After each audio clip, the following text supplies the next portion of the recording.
El año 1987 se abrió en el mundo con una mezcla de tensiones políticas, guerras aún abiertas, transformaciones económicas y cambios culturales que marcarían profundamente la década de los 80. Nos encontramos en plena Guerra Fría, cuando la rivalidad entre Estados Unidos y la Unión Soviética dominaba los titulares, y la humanidad parecía caminar constantemente en la cuerda floja entre la esperanza y la amenaza nuclear.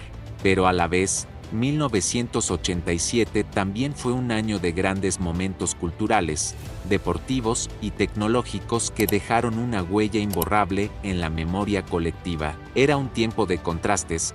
Mientras en Europa y Estados Unidos se hablaba de reformas, avances diplomáticos y modernización tecnológica, en América Latina y África la pobreza, la corrupción y los conflictos armados seguían consumiendo miles de vidas. Guerra Fría y tensiones internacionales. El primer gran escenario de 1987 fue la Guerra Fría.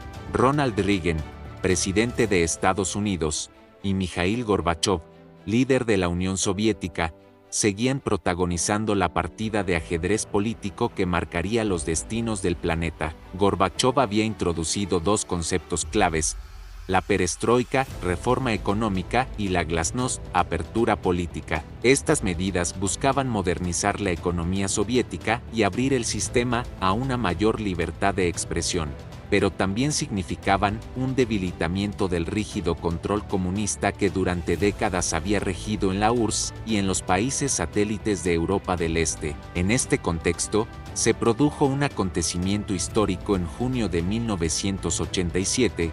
El presidente Ronald Reagan, de pie frente a la puerta de Brandeburgo, en Berlín Occidental, lanzó una de sus frases más célebres al dirigirse directamente a Gorbachev: Mr. Gorbachev, tear down this wall. Señor Gorbachev, derribe este muro. Estas palabras resonaron como un llamado directo a la caída del muro de Berlín, aunque aún pasarían 2 años antes de que eso ocurriera. El discurso fue simbólico porque mostró al mundo que la tensión comenzaba a transformarse en un camino hacia la negociación. Ese mismo año, en diciembre, Reagan y Gorbachev firmaron el Tratado INF en Washington, el primer acuerdo que realmente reducía los arsenales nucleares en lugar de solo limitarlos. Con este pacto, ambas superpotencias se comprometían a eliminar misiles de alcance intermedio desplegados en Europa. Fue un paso crucial hacia el fin de la Guerra Fría, pero no todo era diálogo. En Afganistán, la guerra seguía su curso. La Unión Soviética mantenía su invasión iniciada en 1979, pero la resistencia afgana, apoyada con armas y entrenamiento por Estados Unidos y Pakistán, lograba infligir fuertes golpes. 1987 fue un año sangriento en ese conflicto, con miles de muertos, y representó el inicio del declive soviético en esa región. En Medio Oriente, la tensión se intensificó con la llamada Guerra de los Petroleros, parte del conflicto Irán-Irak. Durante ese año, buques de ambas naciones atacaban navíos petroleros en el Golfo Pérsico, lo que llevó a la intervención de la Marina de Estados Unidos para proteger los cargueros. La guerra Irán-Irak estaba en su 7º año y parecía no tener fin, dejando un saldo devastador de muertos y destruyendo la economía de ambos países. Europa y América Latina. En Europa, además de la presión sobre el muro de Berlín, hubo un evento simbólico en la política. Margaret Thatcher consolidaba su liderazgo en Reino Unido tras su reelección en 1987, reafirmando el rumbo económico liberal y de privatizaciones que marcaría a toda una generación. En América Latina, 1987 estuvo marcado por conflictos internos y crisis económicas. En Centroamérica, Nicaragua continuaba en el centro del debate internacional. El gobierno sandinista de Daniel Ortega enfrentaba a los Contras, un grupo armado apoyado por Estados Unidos. La guerra civil nicaragüense era una herida abierta y en 1987 se firmaron intentos de paz como el Plan Arias impulsado por Óscar Arias, presidente de Costa Rica, que más tarde lo llevaría a ganar el Premio Nobel de la Paz. En El Salvador, la guerra civil también seguía causando muertes, mientras que en Guatemala las tensiones políticas y la represión militar se mezclaban con las luchas por la democracia. En Chile, la dictadura de Augusto Pinochet enfrentaba crecientes protestas y presiones internacionales. Aunque mantenía el poder con mano dura, en 1987 se comenzaron a preparar las condiciones para el plebiscito que, un año después, marcaría el inicio de su declive. En Argentina, Raúl Alfonsín gobernaba en medio de una fuerte crisis económica, con hiperinflación y tensiones sociales. Sin embargo, en ese año buscó consolidar la democracia después de la dictadura militar que había caído apenas unos años atrás. En Panamá, la figura de Manuel Antonio Noriega dominaba la escena. Aunque era aliado de Estados Unidos, se sabía de sus vínculos con el narcotráfico, lo que lo colocaría pronto en el ojo del huracán internacional. África y Asia. En Sudáfrica, 1987 fue un año clave en la lucha contra el apartheid. El régimen seguía imponiendo la segregación racial, pero las sanciones internacionales y las crecientes protestas dentro del país estaban debilitando al gobierno. Nelson Mandela seguía preso, pero su figura ya era reconocida mundialmente como símbolo de resistencia. En Corea del Sur, 1987 marcó el inicio de un cambio histórico.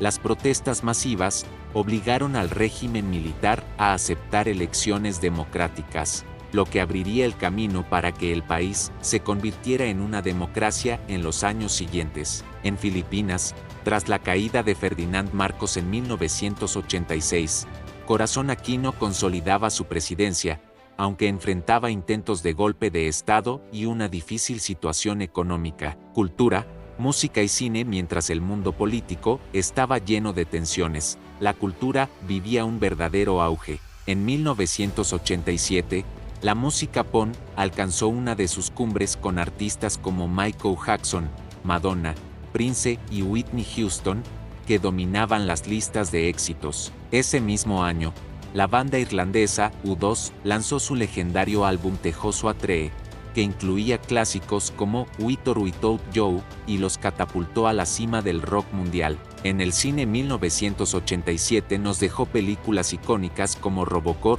una crítica a la violencia y la deshumanización en un futuro distópico. Los Intocables de Brian De Palma, que retrataba la lucha contra Al Capone, y Depredador con Arnold Schwarzenegger, que se convirtió en un clásico del cine de acción.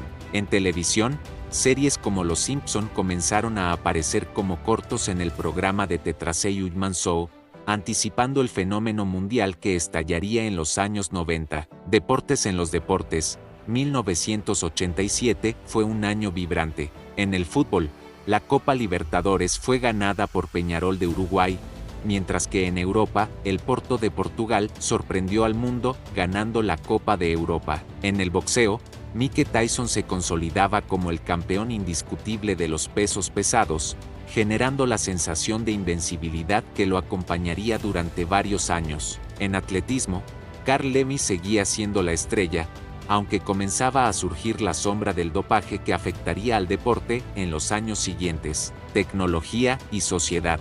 En el ámbito tecnológico, 1987 fue un año crucial. IBM y Microsoft consolidaban sus posiciones en el mercado de la computación personal, mientras que Apple seguía presentando innovaciones con su línea Macintosh. También fue el año en que se presentó el primer prototipo de lo que más tarde sería la World Wide Web, una semilla que en pocos años transformaría al mundo. Además, en 1987 se lanzó el formato de almacenamiento GIF, que décadas más tarde se convertiría en un lenguaje universal en Internet. Si te ha gustado el contenido que acabas de ver, no olvides darle like al video. Y si aún no lo has hecho, te invito a que te suscribas al canal. Así no te perderás ninguno de los videos que publico cada semana. Solo tienes que hacer clic en ese botón rojo de suscripción que está justo debajo del video y activar la campanita para recibir notificaciones. Nos vemos en el próximo video. Cuídate mucho y gracias por ser parte de esta increíble comunidad.